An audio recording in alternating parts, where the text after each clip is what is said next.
The Milwaukee M12 fuel low-speed tire buffer is definitely a top-performing tool. Power is great. The runtime is excellent. We haven't gone back to pneumatic tools since the introduction of the M12. The Milwaukee M12 tire buffer allows us to get the job done more efficiently, not relying on air hoses, more consistent on our buffing, saves us time and money.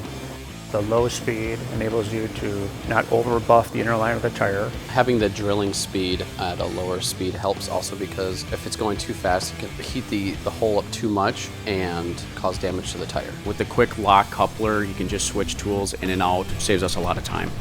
They can get a lot of repairs done on a single charge of a battery, whether it's a tractor tire, semi-tire, car tire. The batteries last a very long time.